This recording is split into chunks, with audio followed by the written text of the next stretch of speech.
Mon nom est Michel Duchesneau. Je suis professeur à la faculté de musique de l'Université de Montréal. Donc, j'ai une formation de musicologue historien. Donc, ça va peut-être expliquer une partie de l'approche de ce que je vous présente avec Irina. Je suis aussi le directeur du centre de recherche qui est affilié à la faculté de musique, donc qui est l'Observatoire interdisciplinaire de création et de recherche en musique. Donc, c'est un regroupement stratégique qui réunit une quarantaine de chercheurs québécois, membres réguliers, mais autant d'associés et à peu près 300 étudiants des deux cycles, donc maîtrise et doctorat, ainsi que des stagiaires post-doc. Et parmi les laboratoires importants du centre de recherche, il y en a un sur histoire, musique et société, dans lequel il y a une branche sociomusicologie. Et c'est dans cette branche qu'on retrouve tous les projets sur les publics de la musique, qui nous ont amené notamment à la création d'un DESS en médiation de la musique, inspiré par le travail de mes collègues Hyacinthe et Cécile à Paris, mais aussi d'un groupe de recherche autour des publics de la musique, et public avec un S et musique avec un S, donc dans la mesure où on s'intéresse à une variété de répertoires, tel que aussi la faculté peut le représenter dans la mesure où plusieurs disciplines musicales sont enseignées aux 3 cycles. Voilà. Et donc, je prendrai la parole avec Michel. Donc, je suis Irina Kirchberg, je suis postdoctorante à la faculté de musique de l'Université de Montréal. Je suis en fait diplômée d'un doctorat en musicologie que j'ai réalisé sous la direction de Hyacinthe Ravet, qui est là au 2e rang, donc à Paris-Sorbonne, avec un angle sociologique dans mon travail de thèse. Donc, j'allie ces 2 disciplines dans mes travaux. C'est ce qui va expliquer peut-être la teneur du propos que l'on va avoir. Et je suis arrivée à Montréal pour réaliser mon postdoctorat dans cette équipe de recherche sur les publics de la musique, avec un projet de recherche sur les publics des concerts symphoniques de musique de jeux vidéo, un public tout à fait particulier qui défie toutes les lois qui sont toutes les normes qui existent, tous les résultats des enquêtes sur les publics des concerts symphoniques qu'on peut connaître. Et j'enseigne donc la médiation de la musique au sein du DESS. Je suis en charge du séminaire et donc mes fabuleux étudiants sont partout dans la salle, ici, parmi vous. Donc, aujourd'hui, la communication s'intitule « Le musicologue médiateur, détour et retour disciplinaire ». L'objectif dans les prochaines 45 minutes, c'est de montrer que la volonté de dépasser les cercles restreints des connaisseurs et de s'adresser adéquatement à tous n'a pas attendu le XXe siècle pour se développer. Donc on va faire un petit retour historique sur les ambitions des premiers musicologues qui se voulaient, on va le voir, des médiateurs de la musique. Donc on va s'intéresser aux objets qu'ils ont pris pour justement faire de la médiation de la musique, donc quel type de musique ils ont eu la volonté de diffuser au plus grand nombre, leurs modalités d'intervention, qu'ont-ils développé comme outil pour faire de la médiation de la musique, ou ce qui ne s'appelait pas de la médiation de la musique, mais qui avait des ambitions de médiation de la musique, donc pour accompagner leurs actions, afin de comprendre ces détours et retours. Finalement, y a-t-il une continuité? Qu'est-ce qui se modifie depuis les années 1880? Donc on va aller vite, 45 minutes, c'est court. Donc nos objectifs, c'est d'identifier de possibles concordances entre... Oh là, oui. Entre la musicologie, le tout c'est que je m'en rende compte, c'est ça. Il y a un S, un entre. Mais il y a beaucoup de concordances peut-être, c'est ça l'explication, entre la musicologie en devenir au début du XXe et les objectifs de la médiation de la musique, comprendre ce qui est conservé, et puis comprendre le double mouvement qui a fait de la musicologie une science indépendante et théorique, et de la médiation qui serait, on va le voir, une approche plus sensible et indépendante de la musicologie, ou en tout cas on va voir quels liens se sont créés. Donc ce que la médiation oblige à repenser, ou comment la médiation engage les musicologues dans leur pratique, donc changer de registre de discours par exemple, ou peut-être, on va le voir, ce que la musicologie, ou les prémices de la musicologie pourraient apprendre aux médiateurs d'aujourd'hui. Alors on va commencer par un bonhomme que certains d'entre vous connaissez peut-être bien, qui est Guido Adler, qui est un musicologue allemand qui a été très important dans la mesure où il a contribué largement à la structuration de la musicologie, la Musikwissenschaft telle qu'on la connaît aujourd'hui, avec un célèbre tableau qui est paru dans une revue à l'époque, et qui n'a peut-être pas fait grand écho dans le milieu francophone dans un premier temps, mais qui a fait un grand écho dans le milieu germanique et aussi anglo-saxon, donc assez rapidement, et qui a servi, je dirais, de base à la structuration de la musicologie jusqu'à aujourd'hui. Donc dans nos universités, c'est conçu comme ça. Alors, je ne rentrerai pas dans les détails, simplement vous souligner que c'est le moment où la musicologie, comme d'autres sciences, je pense notamment aussi à la sociologie par exemple, vont tenter de se constituer comme des sciences autonomes, donc avec le développement d'un langage technique, des structures d'enseignement spécialisées, alors surtout dans le monde anglo-saxon. Donc j'y reviendrai, mais la question de la structure de l'enseignement supérieur de la musique donc en Allemagne aura un impact assez important sur le développement de la discipline, notamment parce que ça va se faire à travers le séminaire. Le séminaire étant un lieu donc, de travail relativement privé qui permet au projet de recherche de se développer dès le début. Donc les séminaires qui vont être développés dans les universités allemandes donc, dès la fin du XIXe siècle, ça va être l'occasion pour les jeunes musicologues de développer leur propre projet de recherche, ce qui n'existe absolument pas dans le milieu francophone et surtout pas dans le milieu français à l'époque, où on va passer par un autre mode de communication et le mot va teinter à vos oreilles, c'est le mode de la conférence. Mais je vais y revenir après. Donc, ce qui est aussi important, c'est une époque où vont se diviser de façon à peu près définitive la critique et la musicologie. Et ça, c'est un autre aspect très important, ce qui veut dire qu'on va distinguer le discours critique, c'est-à-dire critique musicale, tel qu'on l'entend aujourd'hui, du discours musicologique, scientifique, hein, qui sera un autre type de critique basé évidemment sur les faits fondamentaux, notamment l'étude du langage musical. Ça nous amène aussi vers la construction d'un public spécialisé, autant chez les chercheurs que chez certains mélomanes. Donc ce serait la borne de départ dans les années 1880. Et on clôturait notre corpus. Voilà, avec 1940 mais un peu plus loin. Donc en fait, pour la bonne et simple raison qu'il va falloir attendre donc quand même plus de 50 ans pour que, par exemple en France, la musicologie soit organisée de façon institutionnelle, de façon très efficace, même s'il y a eu des tentatives, il y a eu des chaires de musicologie de façon sporadique, donc au début du siècle, du XXe siècle. Donc c'est après la Seconde Guerre mondiale que le discours sur la musique et par conséquent une musicologie scientifique va véritablement se développer, abandonner les sphères de la littérature. Donc ça c'est une autre idée qu'il faut que vous conserviez. Ça veut dire que le rapport entre le discours scientifique et le discours littéraire sur la musique est quelque chose d'un petit peu problématique en France, donc la première moitié notamment. Puis en fait un peu après aussi, mais ça je ferme la parenthèse, il y a de moins en moins de témoins vivants, donc c'est plus facile d'en parler. Mais en 1951 on va créer l'Institut de musicologie et par conséquent là c'est le coup d'envoi de l'institutionnalisation de la musicologie dans le milieu universitaire et par conséquent de changement de dynamique important.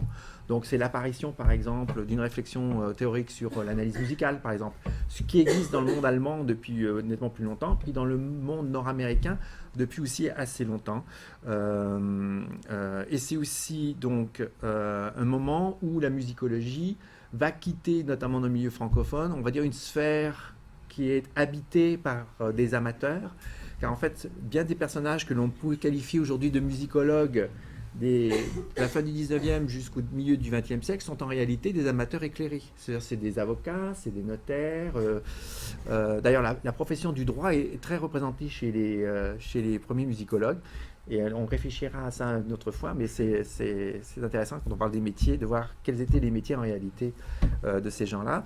Plusieurs musicologues étaient des gens fortunés, donc ils pratiquaient leur métier de façon en toute indépendance, publiaient par leurs propres moyens.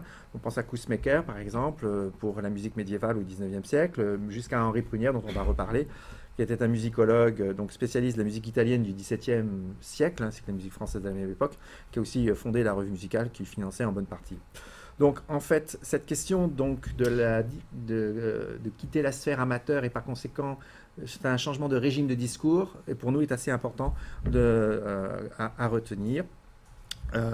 Et ça va être aussi en conjonction, ça va en conjonction avec l'arrivée de Malraux, donc quelques années plus tard, au ministère de la Culture, la création donc, de ce ministère, et aussi donc l'implication de l'État donc dans la structuration du milieu culturel et dans son financement. Donc là, il y a un moment de conjonction qui n'est pas inintéressant et qui aura donc des conséquences dans les deux sens.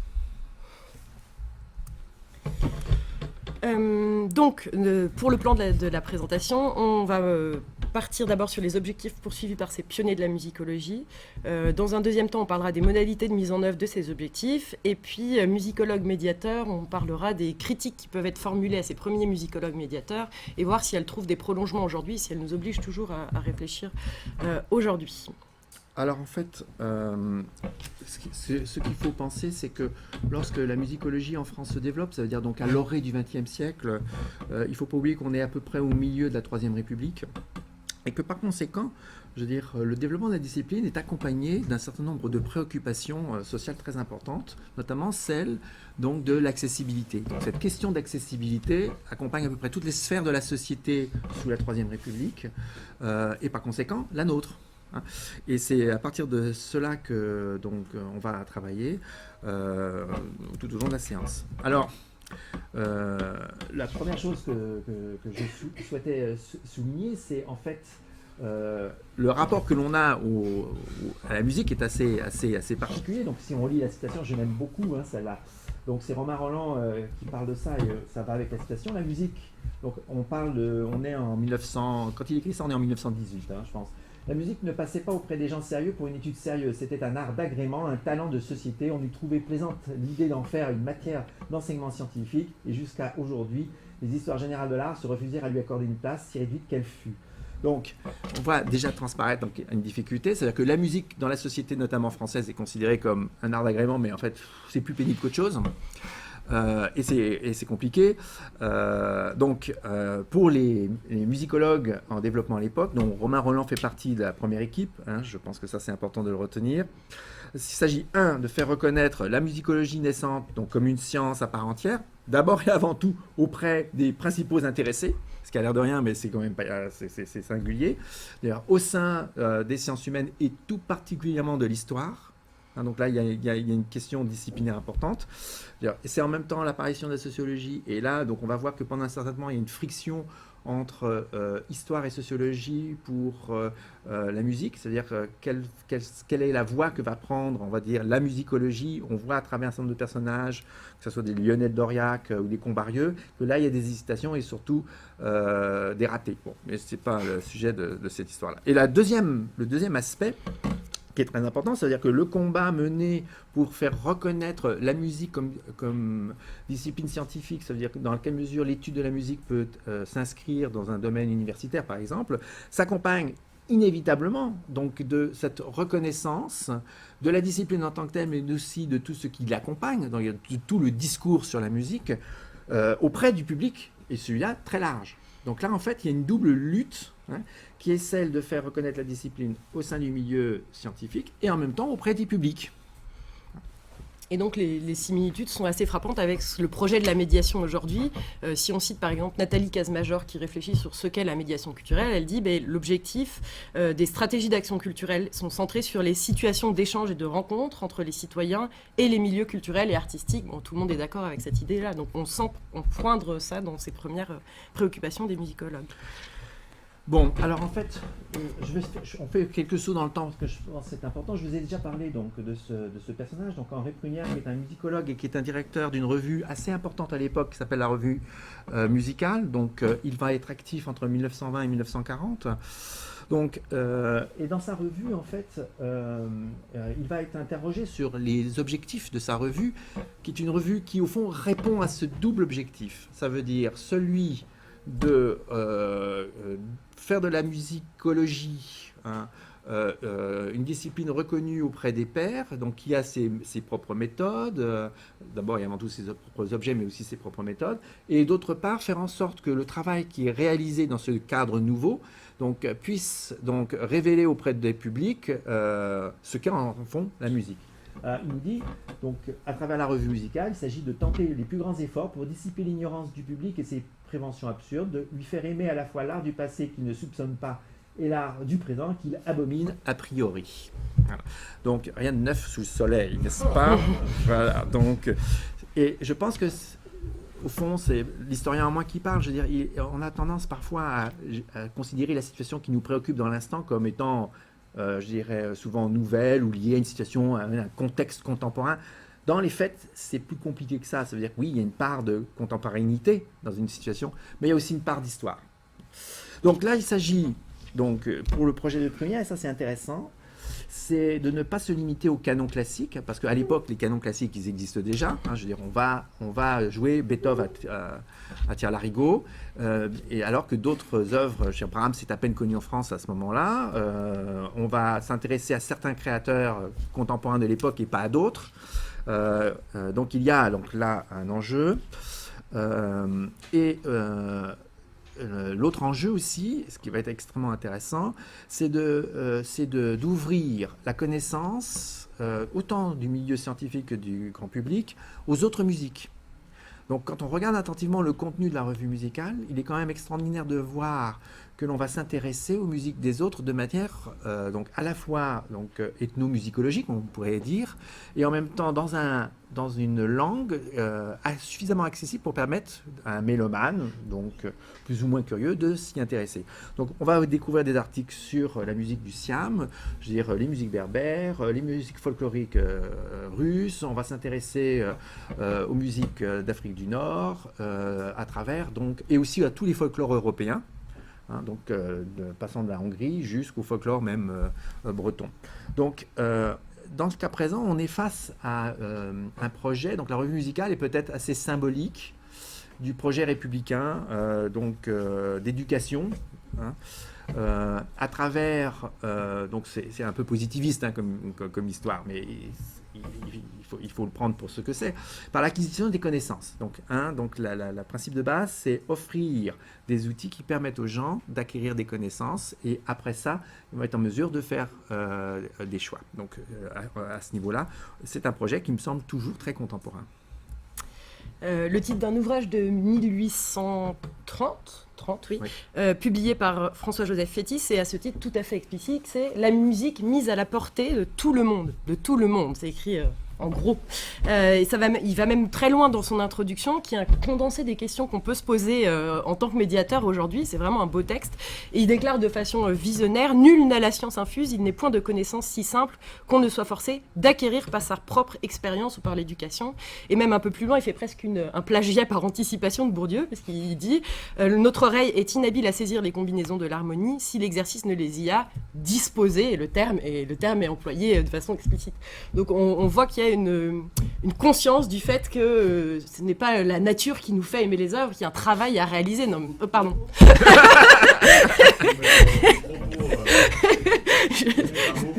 C'était vraiment pas... non, mais...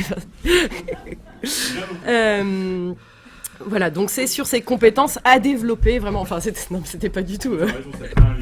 Voilà, il faut faire du lien, donc c'est vraiment, il y a des compétences à développer et c'est sur ça que vont tabler les principaux acteurs du milieu. Et donc, développer ces compétences auprès du public, mais aussi auprès d'autres acteurs du milieu qui vont servir d'intermédiaire à ce projet. Et c'est ce que Michel va vous évoquer tout de suite. Bon, alors en fait, je reprends, donc ça c'est un petit morceau d'un texte, donc discours d'ouverture. Donc, alors Louis-Albert Bourgault du Coudray. Est-ce que quelqu'un sait qui est Albert Bourgault du Coudray parmi les Français? Bon. Allez, essayez. Et les Québécois, est-ce que par hasard, j'en ai rien? Non. Aïe, aïe, aïe. Bourgault du Coudray, en fait, est alors, c'est pas le tout premier professeur, mais c'est, on va dire, le 3e ou 4e dans la lignée. Donc, professeur d'histoire au conservatoire à Paris. Mais c'est aussi un personnage intéressant dans la mesure où ses principaux travaux ne concernaient pas forcément tant la musique classique, qu'on dirait savante aujourd'hui, mais le folklore. Donc c'est une nuance fort intéressante et c'est un personnage donc, qui mérite son attention parce qu'il avait toute une réflexion sur ce que pouvait apporter l'histoire, notamment à tous ses étudiants qui étaient essentiellement des interprètes. Et c'est un petit bout donc, de son discours de l'ouverture du premier congrès international d'histoire de la musique. Alors en fait, on pourrait dire entre parenthèses musicologie, hein, donc en 1900, donc lors de l'exposition universelle à Paris. Je vous ai rappelé la faveur croissante avec laquelle le public accueillait nos efforts. Donc il parle de ses cours au conservatoire. Pour que l'étude de l'histoire pût contribuer à élever le niveau du goût et de la production artistique, il était indispensable d'intéresser à nos travaux non seulement les savants, donc il pense donc aux collègues, mais aussi les artistes, non seulement ceux qui écrivent et qui savent, mais encore ceux qui interprètent ou qui créent. Donc en fait, ça revient donc à cette idée donc, du fait que les opérations de communication autour du savoir musical devaient s'appliquer non seulement évidemment à un vaste public, mais aussi à ceux et les principaux intéressés, donc qui semblaient relativement loin donc de ce champ d'expertise. Hein. Donc évidemment nulle part il y a le mot de médiation, mais on peut comprendre qu'il y a quelque chose là. Donc, dans cette déclaration de Louis Helbert, il y a deux idées qui sont importantes, enfin en tout cas qu'on retrouve aujourd'hui, c'est-à-dire de faire des mécanismes d'alliance entre les médiateurs ou entre les musicologues et les instrumentistes qui vont être des relais. On va les outiller pour qu'ils soient eux-mêmes, à même d'être les relais, les appuis auprès du public pour les aider à décoder les œuvres. Et cette idée de musicien médiateur dont on parlait tout à l'heure va dans ce sens. Donc, qu'ils puissent défendre la matière musicale, hein, je crois que c'est ce qui a été dit tout à l'heure. Outre l'outillage, il s'agit aussi de sensibiliser les musiciens eux-mêmes à l'importance de la cause, de réfléchir à cette profession de musicien dont parlait Thierry en introduction. Et je continue, oui. Et donc, on retrouve aussi ce que Cécile Prévost-Thomas et Pauline Vesely ont vu quand elles ont observé l'Orchestre français des jeunes et les activités de médiation qui sont mises en place dans ces orchestres. Dans un article, elles disent que les formations de médiation qui sont offertes dans cet organisme ont pour objectif que les jeunes musiciens, en prenant conscience de leur rôle citoyen, soit plus tard, à plus ou moins long terme, de s'exprimer et de mieux s'engager dans la dynamique d'un processus d'accessibilité des œuvres auprès des publics empêchés et idéalement auprès du plus grand nombre. C'est une idée donc il s'agit de conférer aux musiciens des compétences qui en feront des animateurs au sens noble du terme, comme l'a dit Thierry tout à l'heure, c'est-à-dire ajouter un supplément d'âme à ce qui est produit. Donc la musicologie doit se faire des alliés pour la diffusion de la création, que les interprètes soient des interfaces entre les créateurs et les publics, des agents de décodage des œuvres et d'éducation esthétique. Et c'est Jean-Marie Lafortune qui écrit ça en 2018. Donc on a un petit peu de... Voilà, on embrasse une large... Parce qu'en fait, ce qui se passe, c'est... Là, je fais une petite aparté. Oui, je vois. C'est important. Ça veut dire que, à l'époque... alors, il y a une fracture qui aujourd'hui nous semble l'art actuel, depuis, je sais pas moi, la deuxième moitié du XXe siècle, la création contemporaine par exemple. Il y a une fracture entre le public et la musique contemporaine, hein, l'intercontemporain. C'est un défi de tous les instants. Mais les études sur les publics de l'intercontemporain nous mènent à se dire que c'est un public de spécialistes en grande partie. Cette problématique de fracture entre public et musique, elle existe dès l'époque. Je veux dire, quand vous regardez les comptes rendus des concerts ou les lettres, les correspondances des musiciens, vous enlevez la date, vous enlevez le nom des gens, puis vous remplacez, hein, vous remplacez Ravel par Boulez, et le discours pourrait être quasiment le même. Hein. Donc en fait, cette question de fracture et cette problématique donc, de créer des dispositifs, c'est des termes contemporains, on est dans une autre dynamique à l'époque, c'est pas le vocabulaire qu'on va employer, mais il y a une préoccupation. Et alors, un des dispositifs que l'on va mettre en place, qui pour nous aujourd'hui n'en est pas un, mais à l'époque en était un, c'est de faire quelque chose de tout à fait singulier, c'est-à-dire de créer des entreprises spécialisées. Donc, qui allaient établir le lien entre les compositeurs et les publics, c'est-à-dire c'est les sociétés de musique contemporaine. C'est une invention pour permettre de créer un lien, hein, donc de réunir un public, donc de créer un lieu, on va créer un lieu d'appartenance, hein, on va créer un sentiment d'appartenance à une communauté, hein, avec laquelle on va partager les mêmes plaisirs. Donc c'est la naissance des sociétés de musique contemporaine dès la fin du 19e siècle. Donc c'est un moment assez stratégique. Et justement, donc on va partir sur ces façons de créer du lien. Tous ces objectifs donc, vont passer par la création de plein d'outils qui vont permettre d'intervenir pour rendre les musiques accessibles au plus grand nombre. Donc tout un appareillage matériel et symbolique pour faciliter cet accès à la musique. Alors, donc, la question de la conférence. Donc, c'est certain que c'est le modèle peut-être le plus primitif, n'est-ce pas, de médiation de la musique. Mais en fait, il est vieux, non pas comme la Terre, mais presque. Hein. Mais quand on pense à ce qu'était la conférence à l'époque, elle a été conçue dans cette dynamique spécifique. Ça veut dire qu'il s'agissait à la fois de mettre en valeur les travaux des musicologues, c'est-à-dire donc de présenter une réflexion sur un répertoire, un corpus, une œuvre en particulier. Donc, mais à un public large. Donc il ne s'agit absolument pas de conférences comme on les a aujourd'hui dans nos colloques spécialisés, où dans la salle il y a 30 spécialistes de la double croche chez Claude Debussy dans telle œuvre.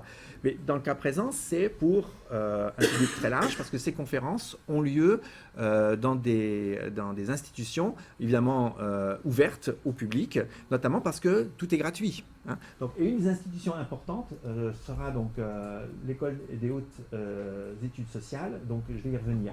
Donc en 1902, donc, Roland donc, écrit à Tiersos, donc, suite au congrès de musicologie, une lettre où en fait l'idée donc, apparaît très clairement. Il s'agirait maintenant d'introduire l'histoire de la musique. On commencerait par quelques conférences après Pâques, soit vers la fin d'avril. L'essai pourrait être intéressant.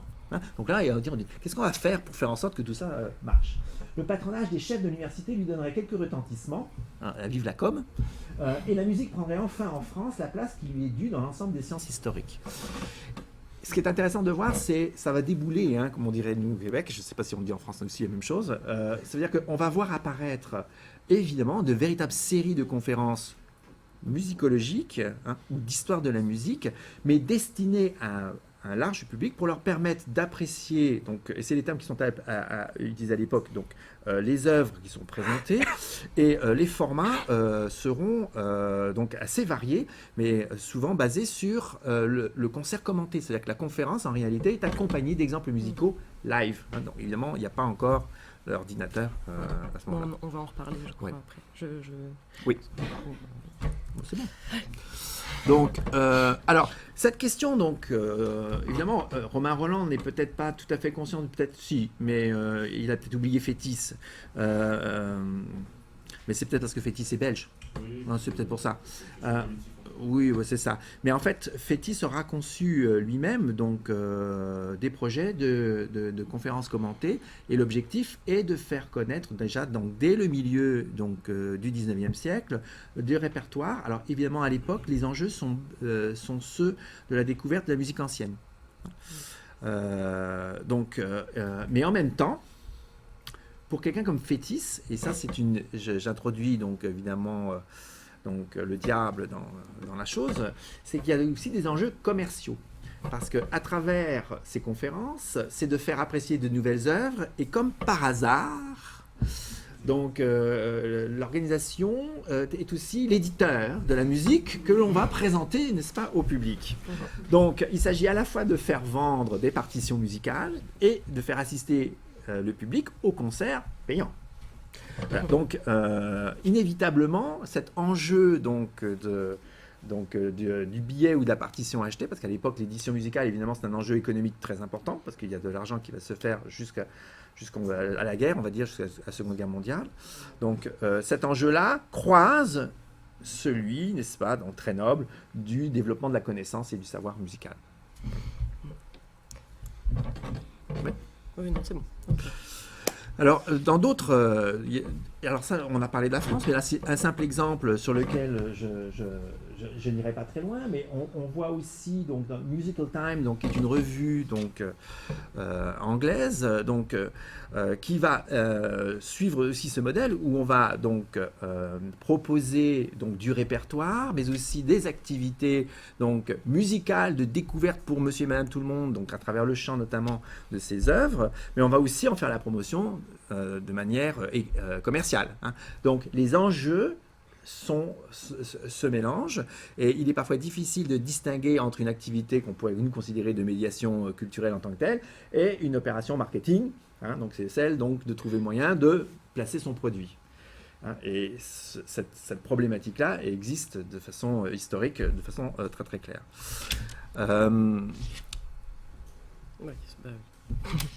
Ça m'amène à simplement souligner que donc, dans les grands outils, on va dire, de médiation de la musique, la presse musicale va occuper donc à la fin du 19e siècle une place considérable avant que n'arrive la radio par exemple. Donc entre la fin, la fin du 19e et la moitié du 20e siècle, donc grosso modo pendant la Troisième République, la presse musicale sera un lieu d'information mais aussi de développement de la connaissance privilégié. Et il y aura différents modèles qui vont se développer. Et encore une fois, les enjeux seront mélangés dans bien des cas, parce que certaines de ces revues seront en fait financées par des maisons d'édition. Donc à travers ce qui pourrait nous sembler, je dirais un texte qui va permettre à l'amateur musicien de découvrir un répertoire ou une œuvre ou un compositeur, il suffit de tourner les pages et de voir qu'à la fin de la publicité, c'est lié à ce compositeur qui est nouvellement édité par Eugèle, Durand, Chig, etc. Donc ces enjeux-là existent donc à ce moment-là. Ça n'empêche cependant pas l'effet positif, c'est-à-dire celui du développement effectivement de la connaissance. C'est-à-dire qu'on voit à l'époque le développement du monde du concert à une vitesse phénoménale. La pratique musicale est aussi en développement à ce moment-là pour d'autres raisons, notamment économiques. Donc la question du mélange des enjeux est très très présente à ce moment-là. Outre la presse... Ah non, pardon. Ah oui, c'était la presse, oui. Oui, en fait, il y a un cas fort intéressant qui est celui de la revue musicale.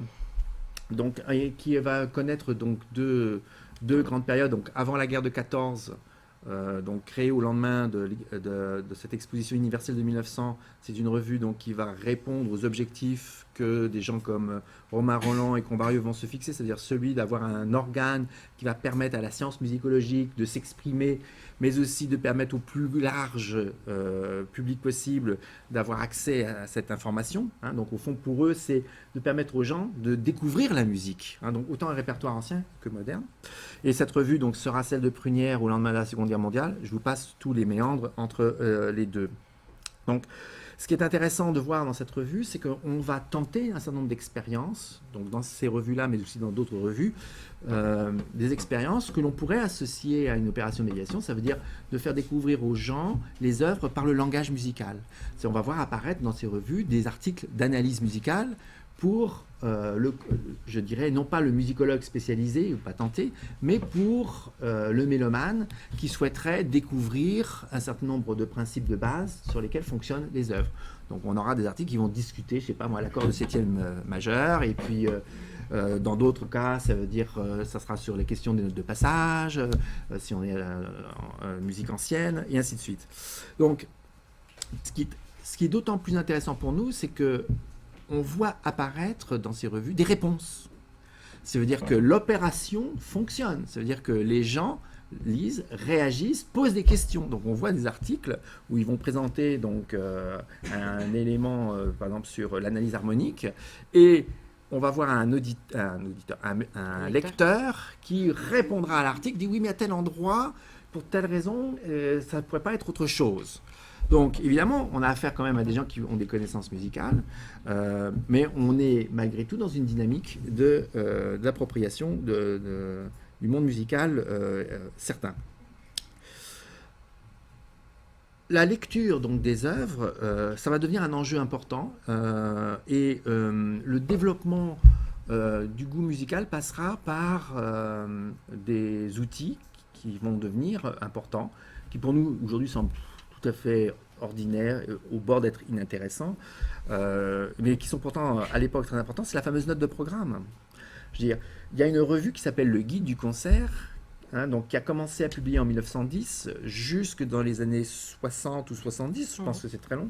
Et en tout cas, dans la période que je connais bien, c'est-à-dire jusqu'à la Seconde Guerre mondiale, toutes les semaines, le guide musical publie des notes, donc des guides d'écoute préparatoires pour les œuvres qui vont être présentées dans les principales organisations musicales de la capitale, mais aussi en province. Donc, vous allez avoir des analyses de mouvements complets, de symphonies, de concertos, de sonates, je veux dire, destinées à la préparation au concert.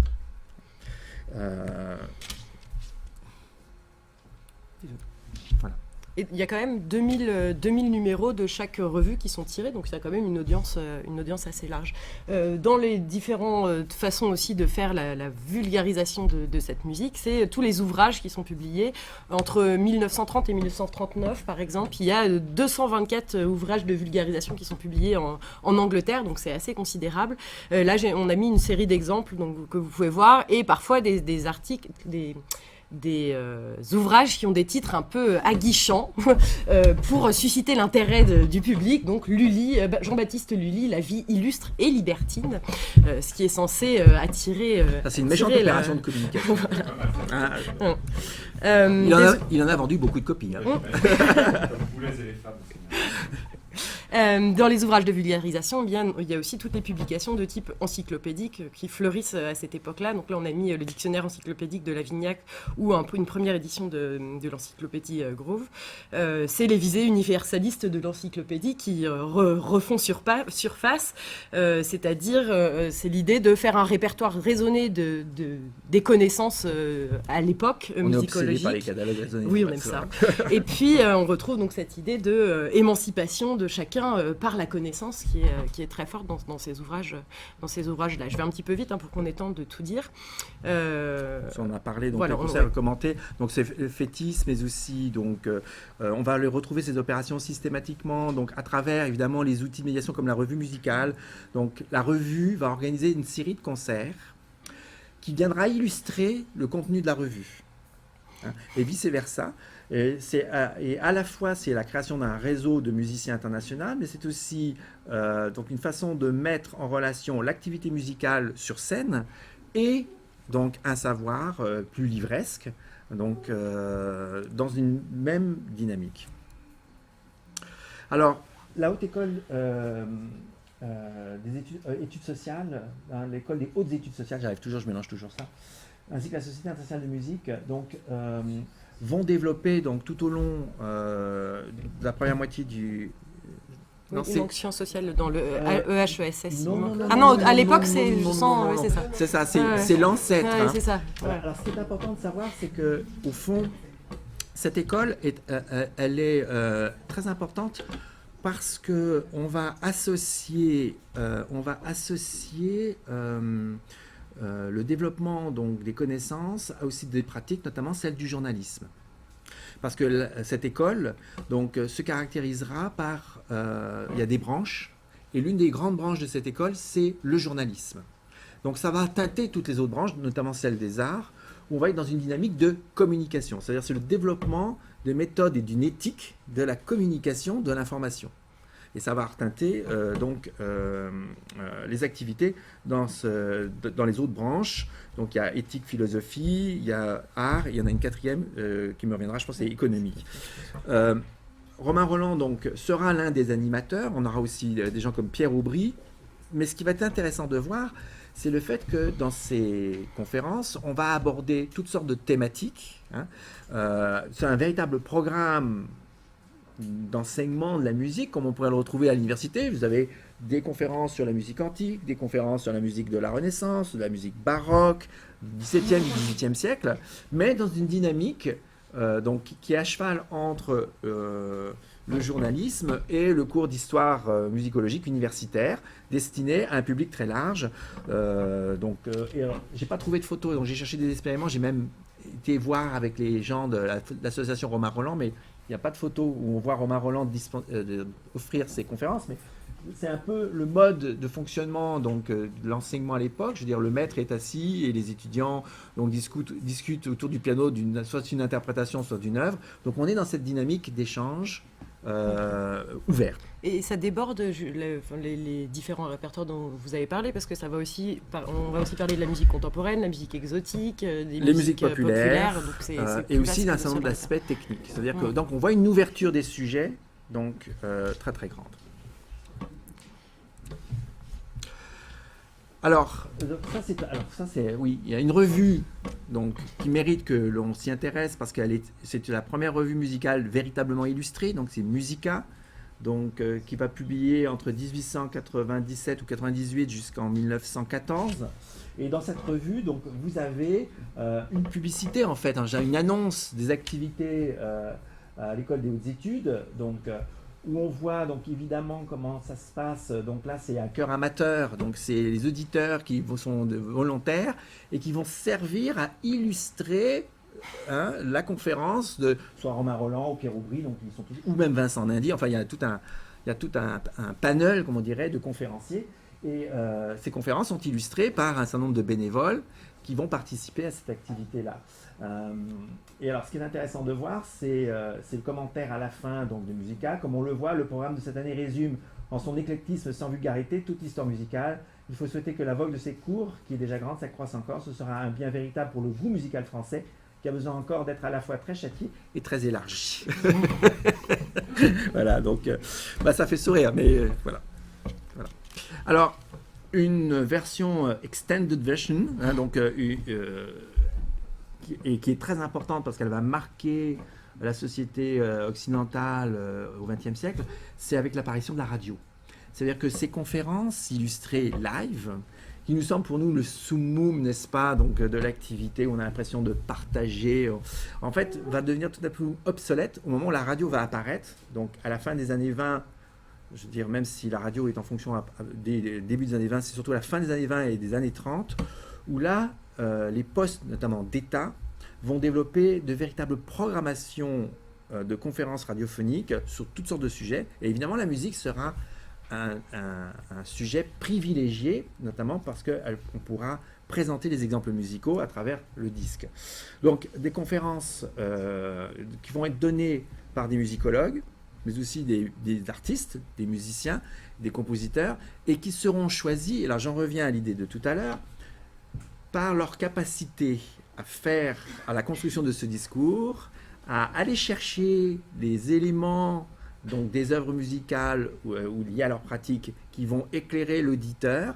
Donc en fait, on voit apparaître certains musicologues, comme certains compositeurs, systématiquement dans les différents postes de radio, Radio Liberté, Radio Cité, Radio Tour Eiffel, Radio Coloniale. Donc c'est pratiquement toujours les mêmes, pour la bonne et simple raison qu'ils ont développé une technique, donc de présentation de la musique qui semble efficace parce qu'on le sait à travers le commentaire des auditeurs. Donc ces radios à l'époque possédaient des revues, où il y avait le courrier de l'auditeur, et donc ça nous permet d'avoir une meilleure idée de comment ça se passait à l'époque. Donc, si toutes ces actions sont déployées sur divers supports, elles connaissent un grand succès, il y a quand même des critiques, des contemporains qui critiquent le contenu de ces revues, des émissions de radio, et qui témoignent déjà de la réflexivité dont font preuve ces musicologues sur leur pratique. Par exemple, Virgil Thomson écrit dans un ouvrage dont vous voyez la couverture ici que la musique parfois n'est pas enseignée ou transmise, mais qu'elle est prêchée. Donc c'est une vulgarisation un peu autoritaire, on va dire. C'est la critique de ce modèle presque caritatif de cette diffusion de la culture qui finalement conçoit juste le fait de partager comme un bienfait ou comme l'accomplissement d'un don vis-à-vis des plus démunis intellectuellement, disons. Donc les contemporains de l'époque critiquent dans certains de ces ouvrages qu'ils disent construits sur le modèle de la conversion. On va convertir le plus grand nombre. Et Nathalie Montoya actuellement s'intéresse à ce modèle caritatif qui peut être adopté par certains médiateurs culturels, et elle met en garde ces médiateurs sur le modèle caritatif sur leur criante absence de regard critique porté sur l'efficacité des actions. C'est-à-dire qu'elle engage quand même tous les médiateurs à s'interroger sur l'efficacité de ce qu'ils produisent.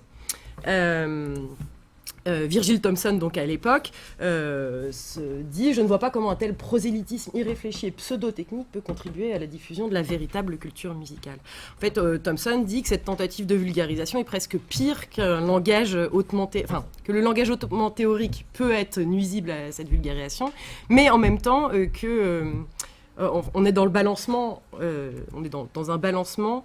Attendez, parce que je veux aller vite, puis ça marche pas. Voilà, la vulgarisation aussi extrême, donc cette absence de langage technique peut aussi échouer à créer le contact. Je vais y revenir après.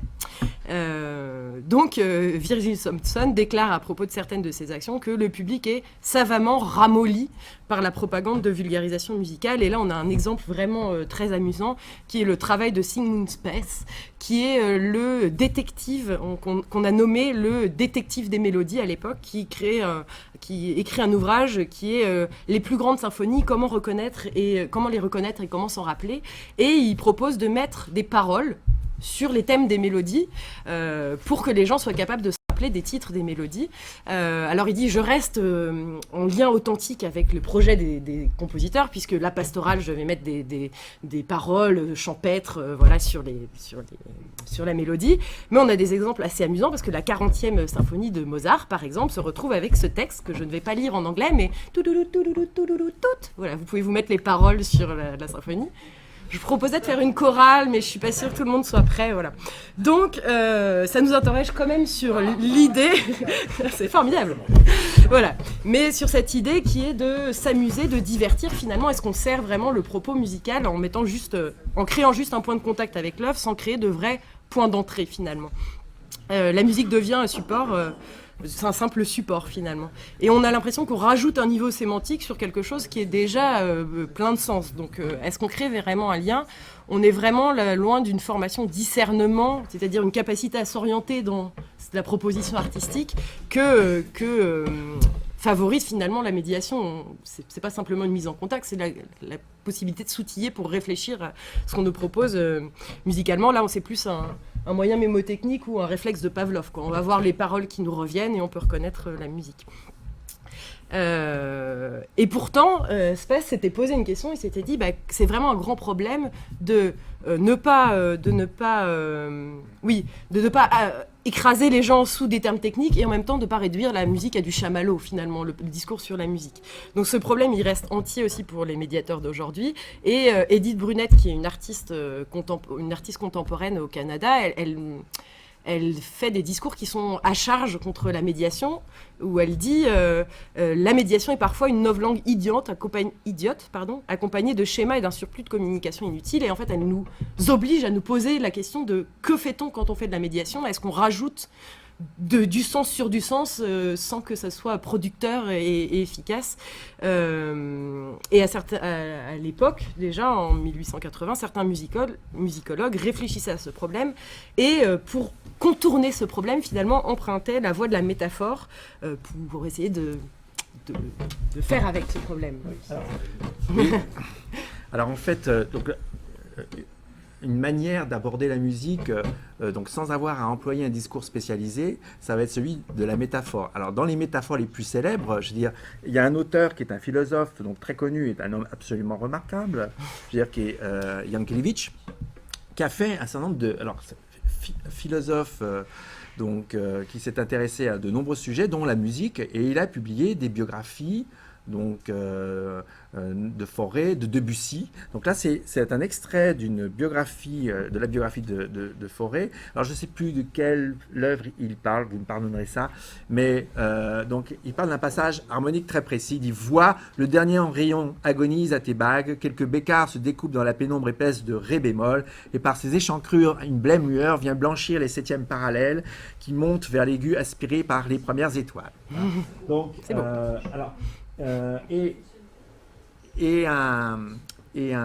Un musicologue critique donc assez connu qui est Boris de Schlotzer, donc à l'époque, on est donc dans les années 40, donc va se questionner sur ce discours, qui est censé donc faire apprécier une œuvre musicale. Dans des phrases de ce genre, je pourrais en citer beaucoup. Certains s'y délecteront peut-être, selon moi, elles rentrent dans la catégorie de cette littérature, de ces rêvasseries, de ces bavardages, dont pour une étrange et comique inconscience, l'auteur nous parle avec le plus grand mépris. Donc, parce qu'évidemment, Jankélévitch semble ne pas se rendre compte que lui-même fait ça. Donc cette question de la métaphore va devenir donc une grande problématique. Ça veut dire que pendant un certain temps, donc notamment pour la musicologie de langue française, par rapport à la discipline en langue allemande ou en langue anglaise, donc l'usage de la langue sera donc particulier et on va reprocher donc à cette musicologie donc dans une dynamique donc de relation avec un public plus large, parce que le monde de l'édition, il faut penser à tout ça, c'est-à-dire que le monde de l'édition musicologique est intimement lié à un monde de l'édition en général, et les ouvrages sont destinés à se vendre au plus grand nombre et non pas à un public spécialisé. Donc, la spécialité du langage scientifique ne permet pas la production de ces ouvrages à grand tirage. Donc, cette difficulté-là va être difficile à surmonter, et ça sera une des principales critiques que l'on aura donc, de cette musicologie, je dirais, destinée à tous, à tout le monde, comme aurait dit Fétis. Ça veut dire qu'on ne permet pas de vraiment faire un travail méthodique et réfléchi sur la musique tant qu'on utilise un discours métaphorique de ce type-là. Alors, après la métaphore, il y a aussi la question de l'apparition du sensible. On en a discuté, et ça se traduit de façon un peu singulière, mais donc, et on voit que le questionnement du rapport à la musique et de la manière dont on peut établir un lien avec le public passe aussi peut-être par autre chose que la simple connaissance, mais aussi par une expérience sensible. Et à travers un questionnaire que le guide du concert, ce fameux guide du concert dont je vous ai parlé tout à l'heure, nous révèle en 1900, on se pose la question de la présence du musicien sur scène. Dans quelle mesure sa présence joue-t-elle un rôle dans l'expérience musicale, hein, et est-elle nécessaire? Est-ce qu'elle nous empêche de vivre l'expérience musicale? Ou au contraire, est-ce qu'elle nous apporte quelque chose de plus à l'expérience? Et il y a un commentaire assez intéressant de Chevillard donc, qui nous dit « Un chef d'orchestre est malvenu pour prôner une audition visible. J'estime cependant qu'un orchestre bien discipliné n'est pas une chose déplaisante à voir et qu'une direction expressive peut aider à la compréhension de l'auditeur. Ce que ces choses gênent donc à fermer les yeux, c'est encore la plus simple de toutes les combinaisons. Mais ce que Chevillard veut dire par là, c'est qu'au fond, la présence du musicien peut au contraire établir un lien. Donc on parlait tout à l'heure de la médiation par sa propre présence. Donc il y a cette sensibilité qui existe déjà à l'époque et qui est soulevée par un certain nombre d'artistes qui sont donc très proches de cette dynamique. Je tiens à souligner que Chevillard, comme Lamoureux, sont des chefs d'orchestre qui vont avoir une grande préoccupation de partage de la musique auprès du public. Si vous pensez aux concerts de cirque d'hiver qui sont destinés à des publics beaucoup plus larges, notamment parce que les billets sont à des coûts réduits et c'est une programmation qui est adaptée, entre guillemets, donc à ces publics. On va être obligé de s'arrêter, Michel. C'est vrai ? Oui, on me fait des signes depuis un moment en face. On va peut-être finir sur la rhétorique du finalement, oui, on peut. Finalement, on retrouve les préoccupations des musicologues qui connaissent bien, c'est-à-dire cette idée d'ouvrir un espace de l'entre-deux, et c'est ce que dit Marie-Christine Bordeaux, c'est-à-dire de créer un espace intermédiaire qui n'est ni celui de l'un ni celui de l'autre, mais où s'ouvre une figure, une fiction, un espace imaginaire où quelque chose peut être joué. Et dans cette rhétorique, c'est quand même ça qu'on retrouve. Et quand Cécile Prévost-Thomas citait le dernier article de Sylvie Brébrier, c'était cette idée de médiation comme approche sensible, intersubjective, ça allait quand même dans ce sens. Donc dans ces articles-là, on avait déjà des prémices de ça. On avait plein de choses à vous dire sur ce que font les musicologues aujourd'hui, des exemples formidables de capsules qui sont réalisées sur qu'est-ce que le jeu parlé, c'est-à-dire une recherche musicologique, comment elle peut être diffusée au plus grand nombre. Rémi Campos a créé un documentaire qui a été vu par plus de 25 000 personnes. Les étudiants en musicologie de la faculté qui créent des capsules, donc des notes de programme vidéo pour l'Orchestre symphonique de Montréal, donc qui envahissent de nouveaux médias, les lettres d'information qui sont créées justement par des grands organismes de recherche en musicologie comme Artips, comme Music Tips par exemple, où on peut recevoir chaque semaine des petites informations avec des possibilités d'écouter de la musique sur un phénomène amusant de la vie musicale, comme la création du théâtrophone qui permettait de décrocher son téléphone et écouter une représentation d'opéra, les musicologues, les ethnomusicologues qui créent des ateliers de découverte de la musique, de différentes musiques du monde, et qui sont des ateliers participatifs où chacun va apprendre à chanter des chants de gorge Inuk ou je ne sais quoi. Enfin voilà, donc les musicologues sont des acteurs de la médiation musicale aujourd'hui, et c'est intéressant. Je voudrais juste afficher cette dernière diapositive. On avait plein de choses cool à vous dire, mais finalement, quand Clément Lebrun, qui est quand même un médiateur extrêmement connu, en tout cas en France, il précise musicologue, médiateur, musicien, et il sépare les trois, et je me disais c'est une bonne fin finalement. Pourquoi on est obligé de séparer les trois, ou pourquoi on précise qu'on est les trois? Est-ce que comment les uns débordent sur les autres finalement? Je trouve que cette signature, elle nous oblige à nous poser des questions. Voilà.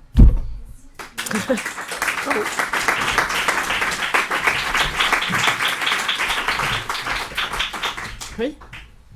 Puisqu'il a manqué quelques éléments dont Oui. vous avez parlé très succinctement, est-ce qu'il serait possible de les recevoir, les liens Eh bien, nous allons écrire un article à ce propos. Non, non. Oui, on peut vous donner... si vous venez me voir, je vous donne les liens sans problème. Oui, vraiment. Parce que, petit point, juste, on fait une grande enquête sur les dispositifs numériques de médiation. Donc, on va créer un répertoire qui va regrouper tout ça, qui sera certainement accessible dans pas trop longtemps. Donc, ça sera un lieu de rencontre. Merci.